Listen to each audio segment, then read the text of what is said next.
우리 하나님 말씀 같이 보도록 하겠습니다. 잠언 23장 22절에서 25절이 기록되는 말씀 같이 보도록 하죠. 잠언 23장 22절에서 25절 말씀 우리 한 목소리 같이 봉독하겠습니다. 시작.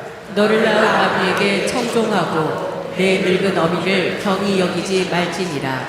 진리를 사되 팔지는 말며 지혜와 훈계와 명철도 그리할지니라. 의인의 아비는 크게 즐거울 것이요 지혜로운 자식을 낳은 자는 그로 말미암아 즐거울 것이니라. 내 부모를 즐겁게 하며 너를 낳은 어미를 기쁘게 하라. 아멘. 할렐루야. 구하도록 하죠. 성령의 능력으로 구원아 주 안에서 함께 지어져라. 옆에 있는 하나님을 기대합니다. 부모님의 마음은 하늘과 같다라는 표현을 많이 듣지요. 미국에 지금은 꽤 오래 지난 얘기입니다만 한 가정의 가난한 어머니가 아들 등록금을 마련하기 위해서 예전 얘기라고 말씀드렸어요. 자신의 머리카락을 팔아 학비를 조달했다는 그런 글귀가 있었어요. 나중에는 그것도 이제 여의치 않아서 헌혈을 해서 학비 마련을 해서 최종적으로 아들이 졸업하게 됐습니다. 오늘처럼 졸업하게 된 거죠. 그런데 이 아들이 참 공부를 열심히 해서 수석 졸업하고 연단에서 학생 대표로 연설하는 그런 시간이 되었나 봐요. 어머니는 뭔가 이렇게 차려입고 나올 옷도 없고 그래서 졸업식은 참여하고 싶은데 여의치 않아 멀리 있는 나무 뒤에 숨어서 아들의 졸업식 장면을 보고 그리고 아들이 연설하는 장면을 멀찍이서 보고 있었더랬습니다. 한참 연설하던 아들이 오늘 제가 이 자리에 설 수 있었던 것은 저 뒤 나무 뒤편에 계시는 어머니 덕분입니다 하고 연설 도중에 그 말하고 어머니 앞에 뚜벅뚜벅 걸어가 나무 그늘 안에 숨어 자기의 남루한 차림이 발견되지 않기를 원했던 어머니가 흐느껴 우는 것. 그리고 연단에 내려왔던 아들은 달려가 자신의 학사모를 어머니 머리에 씌워주는 장면이 뒤에서 특별되게 되었어요. 성도 여러분, 부모님이 기뻐하는 자녀들의 모습은 출세만은 아닙니다. 자녀에게 쏟은 사랑, 그 쏟았던 자녀에게 대한 사랑을 기억해 주는 것을 부모님은 참 감사하게 여기지. 기억하고 있다. 내가 어떻게 성장했는지, 내가 여기까지 오게 된 게 어떤 연유였는지 부모의 그 큰 사랑을 기억한다는 것은 부모에게 큰 즐거움의 거리가 됩니다. 기억이란 단어가 딱 떠오르니까 여러분, 현대의 질병 가운데서 가장 어려운 병이 암보다는 치매가 아닌가 싶어요. 모든 것을 잊어버리고 기억하지 못하는 병, 참 피하여 들고 싶지 않은 병이죠. 그건 뭐 선택의 내용은 아닙니다만 그렇게 어려운 질병 중에 하나인데, 다른 가정에 어머니가 치매로 이제 누워 계시고 그 병원에 의탁해 있는 상황에 자식들이 모여가 어머니 앞에 엄마 불러도 못 알아보는 거예요. 엄마 라고 하는데 누구시냐는 표정을 가지고 쳐다봤을 때는 자녀들은 마음이 먹먹합니다. 아니, 평생을 같이 살았던 엄마가 나를 몰라봐? 이거 장난 아니야? 라고 하는 현실을 외면하고 싶은 마음도 없잖아 있겠지. 어머니가 자신을 알아보지 못하는 그 슬픔은 이전의 어떤 슬픔보다는 더 가격하는 심장을 때리는 그러한 사건이 아닌가 싶어요. 그래서 그날 그 아들이 엄마의 손을 질끈 잡고 침대 곁에서 조용히 묻습니다. 좀 조용히 말하고 다정하게 말하면 반응이 좀 달라질까 해서 엄마, 내가 누군지 알지? 나 누군지 알지? 라고 하는데 멍한 눈빛으로 아들을 내려다보는 거. 답답해서 좀 큰 소리로 엄마 나라니까 라고 말을 하지. 그런데 누군지 모른다는 그 앞에서 계속 이렇게 물으니까 더 짠한 모습으로 이게 내가 당신은 누군지는 모르겠는데 내가 당신을 많이 사랑했던 것은 확실한 것 같습니다. 누군지는 모르겠는데 내가 많이 사랑했던 사람이었던 것 같습니다. 그 앞에서 아들은 산산이 무너져. 사랑하는 성도 여러분, 사랑이 세상 가운데 너무 값싸게 그냥 사용되어지는 세대 가운데 부모의 사랑을 다시 한번 생각해 보자는 것은 이벤트도 행사도 아닙니다. 우리 하나님께서 창조의 질서 가운데서 우리에게 새겨두신 가장 선명한 글귀는 부모를 사랑하라는 단어입니다. 자녀로서 부모를 사랑하라. 여러분, 너무 응당하기 쉬운 것은 하나님께서 요구하지 않으세요. 부모가 자식을 낳아놓고 부모에게 너 자식 사랑해라 걸어놓고 그렇게 많지 않아요. 자식 당연히 사랑한 것은 자기가 하니까. 그러나 속담에 부모가 10자식은 낳고 길러내지만 10자식 한 부모 못 모신다는 말처럼 자식이 부모를 사랑하고 위한다는 것은 참 보고 찾아내기가 어려운 시대에 사는 것이죠. 그래서 성경은요, 그냥 던져진 말씀이 아닌 오늘 25절에 이렇게 말씀하시는 거예요. 25절 말씀 한번 같이 보도록 합니다. 시작. 내 부모를 즐겁게 하며 너를 낳은 어미를 기쁘게 하라. 부모를 즐겁게 해드린다는 것은 몇 푼 돈, 용돈 드리는 그 일에서 끝이 나는 게 아니에요. 음식을 한번 걸게 사드려서 대접나 다 해서 이제 1년 동안 잊어버리세요 하는 것으로 메꿔질 일이 아니에요. 오늘 보니까 성경에 기록된 말씀이라면 영적 의미가 그 안에 분명히 있다. 그 영적 의미는 뭐냐면 바로 하나님께서 창조하시고 창조의 모든 것을 질서로 이끌어 가시는데 가장 중요한 것은 창조 질서 가운데 순종으로 이 세대를 이끌어 가시는 거죠. 하나님을 경외한다, 하나님을 믿는다, 하나님의 백성이다라는 증거가 어떻게 나오느냐면 하나님을 경외한다면 그 마음의 구체적인 표현, 묘사가 나오는데 내 가까이 있는 권위자, 내게 세워주신 그 위에 어른한테 순종하고 따르는 것이 하나님을 경외하는 것이요 하나님께 순종하는 것이라고 하나님은 오늘 표현받겠다 말씀하십니다. 어떻게 하면 부모님을 진정으로 즐겁게 하고 기쁘게 해드릴 수 있을까요? 자녀로서 지혜로운 자녀, 부모님을 기쁘게 해드린 자녀가 어떻게 될 수 있을까요?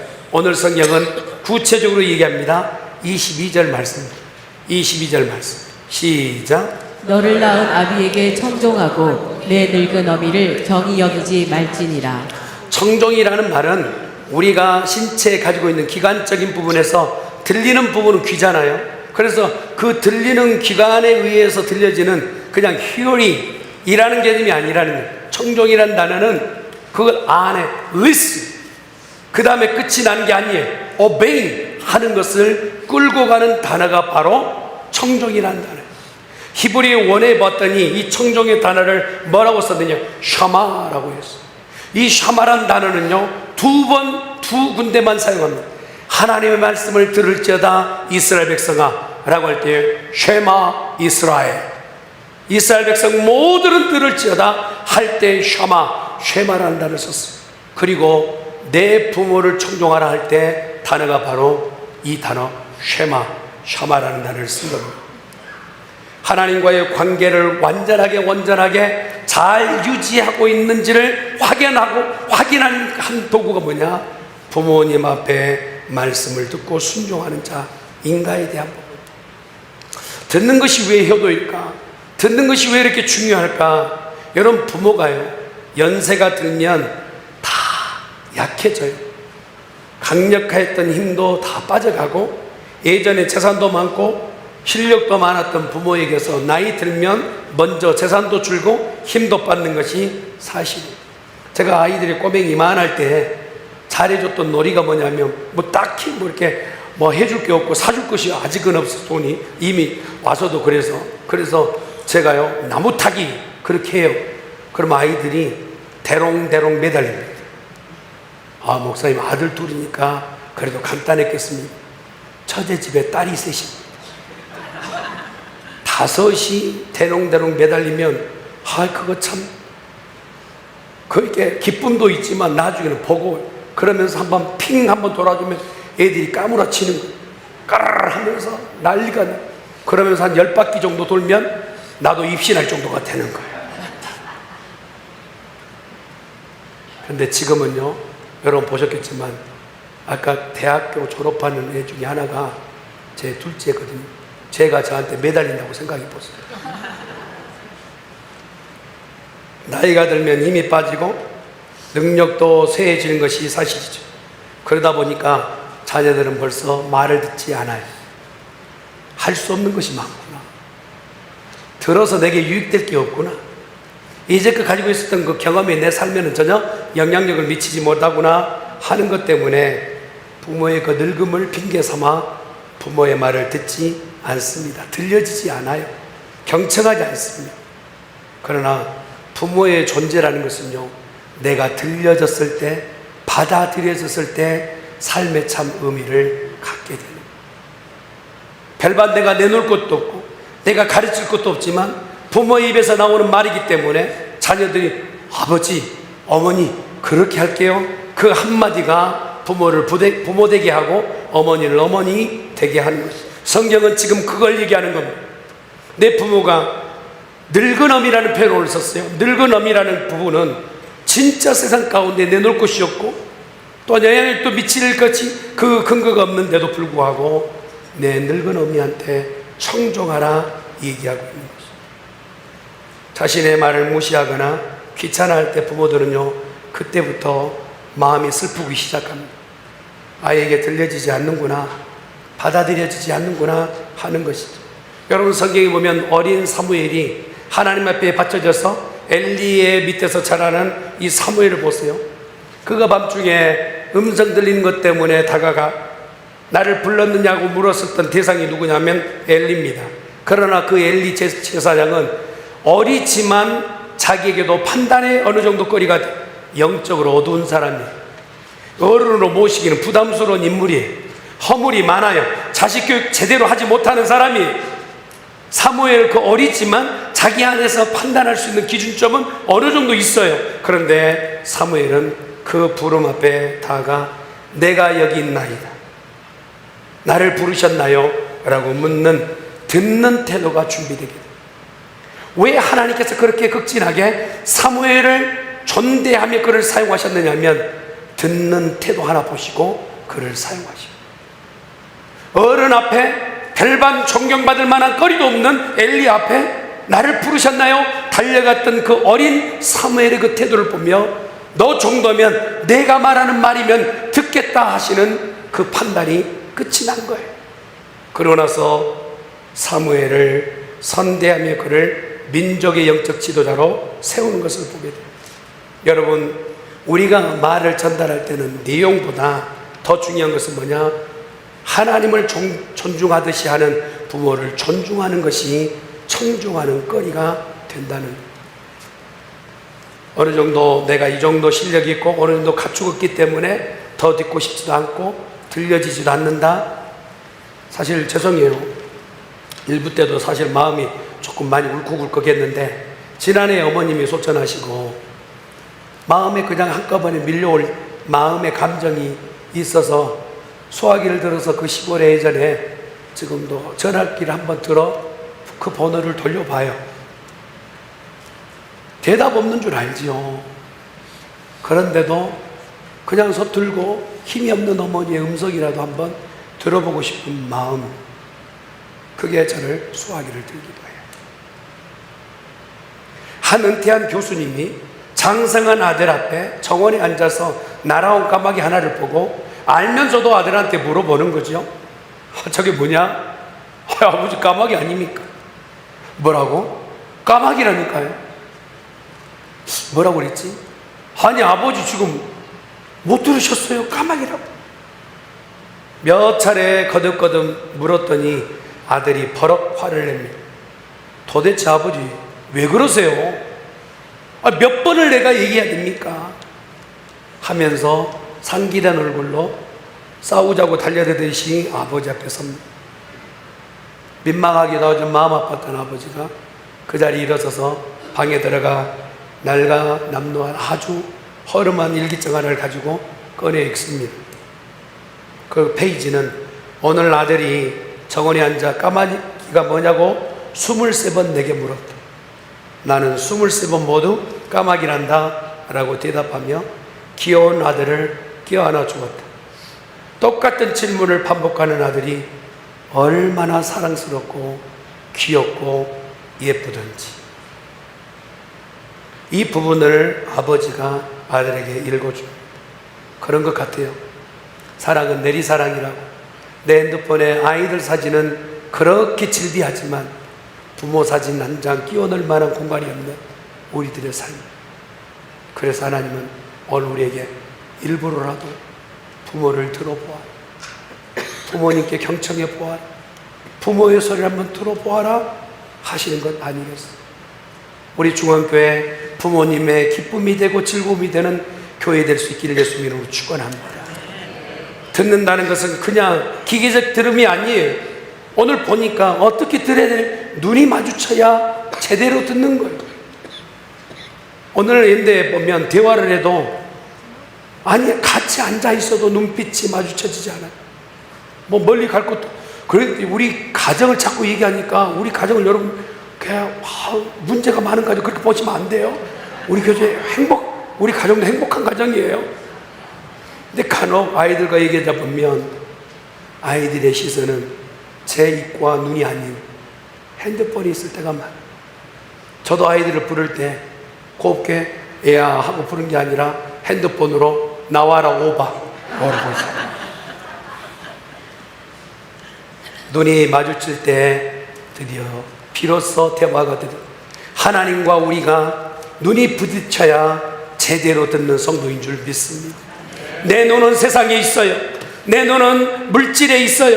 내 눈은 하나님과 관심이 없어요. 내가 얼마나 분주하게 사는지 아시잖아요. 내 행복을 아시잖아요. 내가 지금 하나님 앞에 눈 맞추지 못할 시간이라는 걸 아시잖아요. 좀 알 걸 아신 분이 하나님이 왜 그러세요? 나 지금 너무 바빠요. 하나님과 지금 이렇게 노닥거릴 시간이 아니에요. 하던 하나님과 눈을 마주치지 못하는 그 성도들의 모습이 부모와 함께 앉아있지만 눈을 마주치지 못하는 자녀된 우리들의 모습과 얼마나 데칼코마니처럼 닮아있는지. 그러면서 오늘 얘기하는 하나님의 말씀이 들려지고 그 말씀이 들려지길 원한다면 먼저는 눈을 맞추고 포커스를 맞추는 자가 되어져야 합니다. 반복하여 이야기할 때 그 말이 내가 이미 들었다 할지라도 오늘 처음 듣는 것처럼 그 말을 듣는 자가 지혜로운 자여 부모를 존경하고 사랑하는 자인 줄 믿습니다. 여자분들에게 묻겠습니다. 여자분들 남자들 군대 갔다 온 이야기 듣기 좋아요? 힘들어요? 그런데 여러분 축구하는 이야기 힘들어요? 어려워요? 더 어려운 것은 군대에서 또 축구했다네. 그 얘기 얼마나 어려워요. 아까 분명히 엄마가 부모님이 하셨던 얘기인 것 같은데 계속해서 그 말을 반복할 때 엄마 아까 그 얘기 했잖아. 그렇게 한 것이 아니라 엄마 참 힘들었겠네 그때. 엄마 정말 대단하다. 어떻게 그 세월을 지냈어? 어떻게 그 한한 시간을 지냈어? 그 어려움을 어떻게 당신은 지냈어? 하며 마음을 들어주는 시간, 그것이 진정한 경청이라는. 말귀를 못 알아듣는 거예요. 뭔 말을 해도 못 알아듣는 거예요. 야, 일 바쁘니까 오지 마라. 진짜 오지 마란 말이 아닌 줄 모르는 거예요. 나는 생선 먹을 때 대가리가 맛있더라. 죄송해요. 진짜 그 말이 아닌 줄 모르는 거예요. 엄마는 맨날 생선 대가리만 먹는 게 좋아. 그래서 포장해서 보낸 것이 생선 대가리. 그게 아니라는 걸 모르는 거예요. 야, 일 바쁜데 오지 마라. 나 외롭다. 괴롭다. 인생의 가을철 지나고 겨울철 왔다. 나 힘겨운데 한 번만 와서 좀 만나주면 안 되냐. 그 말이라는 걸 모르는 거예요. 하나님 앞에 예배할 때도 뭔가 대단한 걸 내놓은 것처럼 하는 그런 시간이 아닌, 하나님 정말 예배하면 기쁩니다. 이런 마음을 알아들은 시간들이 들려지지 않는 것이 오늘 성경 안에 부모를 기뻐하는 것, 하나님이 기뻐하는 것이 무엇인지를 들으라는 것. 진정한 요가 무엇일까요? 진정한 부모를 들어준다는 게 무엇일까요? 난 괜찮다 해야, 너만 잘 되면 괜찮아, 돈 같은 거 보내지 마라, 난 생산에 머리만 좋아, 말귀를 알아들어, 부모를 알아들어, 하나님의 뜻이 무엇인지를 알아들을 수 있는 진정한 성도 되기를 예수님의 이름으로 축원합니다. 하나님, 우리가 부모의 음성을 귀 기울이며 기쁨의 대상이 되는 그것을 기대하고 계세요. 라스베가스에 많은 교회가 있지만 우리 교회를 또 하나 세우신 것은 하나님의 마음을 알아들이고, 그리고 천국 같은 가정들이 되라고 우리를 세워 부르신 줄 믿습니다. 어떤 분은 그래요. 아이가 천국 설교를 듣고 와서 천국이 너무 좋아. 그래서 우리 선생님이 천국은 이렇게 좋다 하는데, 아니 지옥 얘기는 안 했어. 다음 주에 난가. 엄마, 지옥은 어디야? 보면 모르냐? 이 집구석이 지옥이지. 여러분이 있는 곳이 천국입니까? 지옥입니까? 그렇게 되기를 예수님의 이름으로 축원합니다. 또한 우리가 부모의 기쁨이 되고 즐거움이 된다는 무엇을 얘기할까요? 오늘 보았던 23절은 이렇게 얘기해요. 23절 말씀 보십시다. 시작. 진리를 사되 팔지는 말며 지혜와 훈계와 명철도 그리할지니라. 여기서 사다라는 것은 대가를 지불했다는 것이죠. 내 것으로 만들었다는 거예요. 그런데 그것을, 무엇을 가지고 내 것을 만들었느냐? 진리를 내 것으로 만들라는.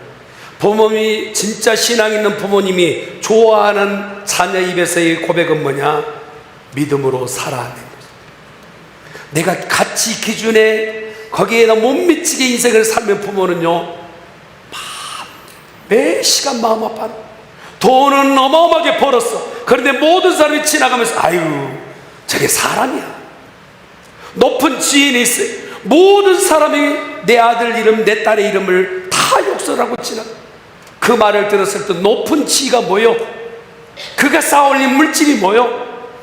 부모에게는요, 다시 한번 태못질을 당하는 그런 고통이 있는 거예요. 인생을 사는 동안 가치의 기준이 어디 있는지를 보는 자, 그런 가치의 기준을 가지고 사는 자녀가 부모에게 기쁨이 되어진다는 거예요. 순간을 살더라도 세상의 유혹에 빠지지 않고 믿음으로 살아낼 수 있는, 그래서 팔지 말 것을 잘 가려서 생활하는 사람. 여러분 그렇잖아요. 가치 기준한 것이 세상에 줄 수 없는 것을 우리가 소유하고 있고 그것을 간직해야 하는데, 쉽게 사고 팔 수 있는 그것 앞에 내 영원한 것을 팔아버린다면 그는 미련한 자 아니에요. 여러분, 양심을 그렇게 몇 푼의 물질로 넘겨서는 안 돼요. 믿음을요, 잠깐의 안락으로 팔아넘기는 안 돼요. 이 영원한 것을 기준하여서 잘 가릴 수 있는 우리 중앙의 가족들 되기를 간절히 축원합니다. 여러분, 이렇게 가치 기준이 찰싸있는 자녀를 부모가 바라볼 때, 내가 다른 건 몰라도 자식 하나는 잘 키웠어. 세상에 보았을 때도 아유, 그 집 다른 건 몰라도 참 자식 잘 키우신 것 같아요 라는 말이 들려져야 되지 않겠어요? 여러분 보세요. 다윗이 운명할 때 그의 유언을 솔로몬에게 줘요. 그래서 하는 얘기가 뭐랍니까? 야, 뭐니 해도 세상은 말이야, 뭐니더라. 내가 살아보니까 그래도 이 정도 왕직에 직위가 있어요. 사람들이 말이야, 그 죽은 대감은 둘러보지도 않지만 조금이라도 벼슬자같이 있으면, 그 사람만 있으면 그 앞에 절하라고 얘기하는 그런 말 앞에, 야, 그 관직이 중요하지. 이렇게 다윗이 얘기하잖아요. 열왕기상 2장 2절 3절 말씀, 유언하던 얘기 한번 들어보세요. 시작. 내가 이제 세상 모든 사람이 가는 길로 가게 되었노니 너는 힘써 대장부가 되고 내 하나님 여호와의 명령을 지켜 그 길로 행하여 그 법률과 계명과 율례와 증거를 모세의 율법에 기록된 대로 지키라. 그리하면 내가 무엇을 하든지 어디로 가든지 형통할지라. 다윗은 죽음을 앞두고 아들 솔로몬에게 금은 무화를 잘 관리해라 이렇게 유언하지 않아요. 가장 중요한 게 뭐냐? 네 인생의 가치 기준이 뭐냐 하면 믿음 가지고 살아라. 할렐루야. 주의 말씀을 부여잡고 그 말씀대로 살아내야 인생 잘 사는 인생이라는 거예요. 최근에 제가 이렇게 간증 듣는 것 중에 참 마음에 와닿는 그런 어른들이 되고 그런 어른이 되고 싶은 마음, 자기의 아버지가 이제 운명한 때를 하나님께서 미리 알려주셨는 것.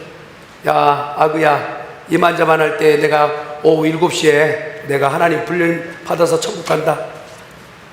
진짜로 그렇게 다 목욕제기 하시고 시간 다 보내고 7시 거의 다 됐어. 나 간다 하고 딱 7시에 가셨대요. 여러분, 이 땅에 믿음으로 산다는 것은요, 선택이 아니라 우리에게 주신 하나님의 최고의 축복인 줄 믿습니다. 이 가치를 가지고 세상 앞에 저울질해서는 안 돼요. 그것 때문에 우왕좌왕해서는 안 돼요. 믿음만 가지고 결정하는 우리 중앙의 가족들 되기를 예수님의 이름으로 축원합니다. 한 가난한 가정에 소년이 길 가다가 지갑 하나를 주었는데, 펼쳐보니까 몇 달 음식 먹고도 남을 돈이 그 안에 들어있어. 그러고 나서 이제 그 지갑 주인이 어머니를 찾아왔어.